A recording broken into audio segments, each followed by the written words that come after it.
Hi అండి, శ్రీస్ కిచెన్కి స్వాగతం. నేను మిషన్. రోజు నేను చేసిన రెసిపీ వంకాయ ఉల్లికారం. ఈ స్పైసీ వంకాయ ఉల్లికారం అసలు భలే ఉంటుందండి. టేస్ట్ అదిరిపోతుంది అసలు. వంకాయ ఉల్లికారం ఎలా చేశానో ఆ ప్రాసెస్ ఏంటో మీరు ఈ వీడియోలో చూసేయండి. ముందుగా మనం వంకాయ ఉల్లికారం చేసుకోవడానికి ముందుగా కొంచెం స్టవ్ వెలిగించుకుని ఒక కడాయి పెట్టుకుని అందులో కొంచెం ధనియాలు, కొంచెం నువ్వులు, కొంచెం జీలకర్ర ఇవి వేసి వేయించేసుకుందాం. చక్కగా వేగిపోయినాయండి. వీటిని మనం ఒక మిక్సీ జార్లోకి తీసుకుని చల్లారిన తర్వాత గ్రైండ్ చేసుకుందాం. ఇవి చల్లారిపోయాయండి. ఇప్పుడు ఇందులో 2 స్పూన్లు కారం, ఇంకో స్పూన్ వేసుకుందాం, 3 సాల్ట్, కొంచెం కొబ్బరి గ్రైండ్ చేసుకుందాం. ఫస్ట్ ఇందులో 2 ఉల్లిపాయలు పెద్దగా కట్ చేసుకుని పెద్ద ముక్కలుగా ఇందులో వేసేసుకుని మనం గ్రైండ్ చేసుకుందాం. ఈ మెత్తగా కాకుండా పచ్చిగా ఇలా గ్రైండ్ చేసుకోండి. ఒక బౌల్లోకి నీళ్ళు తీసుకుని అందులో 1 స్పూన్ సాల్ట్ వేసుకోండి. ఇప్పుడు ఇటువంటి వంకాయలు తీసుకుని ఇది మధ్యలోకి ఇలా కట్ చేసుకుని పుచ్చులు అవి ఉన్నాయో చూసుకోవాలన్నమాట.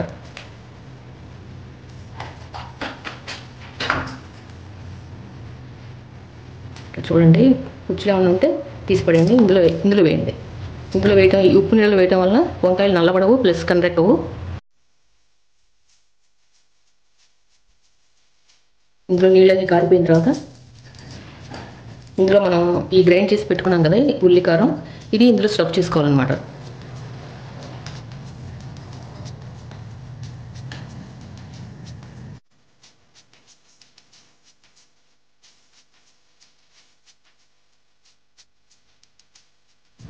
ఈ విధంగా వంకాయలన్నింటిలో ఉల్లికారం పెట్టేసేసి వీటిని మనం వేయించుకోవాలి. ఇప్పుడు స్టవ్ వెలిగించుకుని ఒక కడాయి పెట్టుకుని అందులో కొంచెం ఆయిల్ వేసుకుందామండి.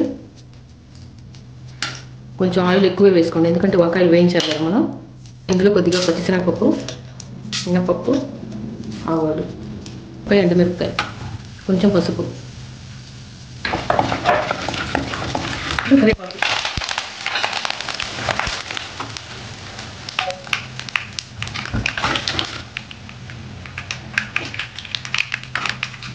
ఇప్పుడు ఇందులో మనం వంకాయలు ఇందులో పెట్టేసుకున్నాం.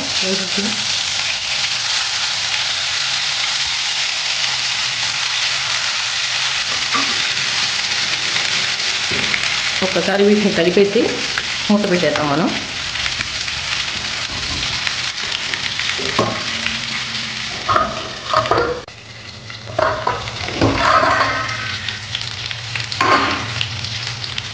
మధ్యలో వెనక్కి తిప్పి చూసుకుంటూ ఉండండి. ఇవి వెనక్కి వేగినాయండి.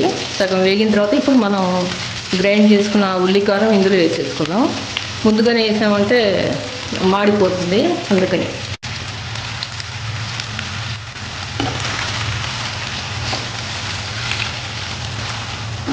లైట్గా సాల్ట్ వేసుకోండి.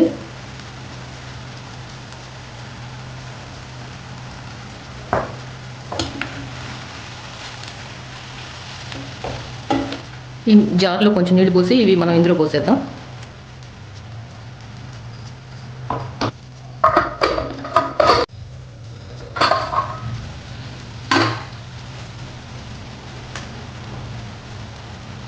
ఇవి కూడా మెత్తపడ్డాయండి వంకాయలు బాగా. ఆయిల్ కూడా బయటకు వచ్చింది. ఇది అయిపోయినట్టే, ఇంకా తీసేసేద్దాం. ఇది గ్రేవీ మరీ గట్టిపడిందంటే మనం రైస్లో కలుపుకోవాలంటే బాగోదు. ఇట్లా కొంచెం లూజ్గా ఉంటే బాగుంటుంది, రైస్లో బాగా కలుస్తుంది. కొంచెం కొద్దిమీర చల్లేసుకుని స్టవ్ ఆఫ్ చేసేద్దాం.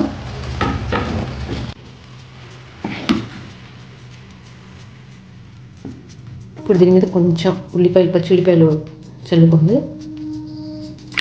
అసలు తినేటప్పుడు ఆ పచ్చి ఉల్లిపాయలు తగులుతూ ఉంటే పట్టు కింద అసలు భలే ఉంటుందండి టేస్ట్.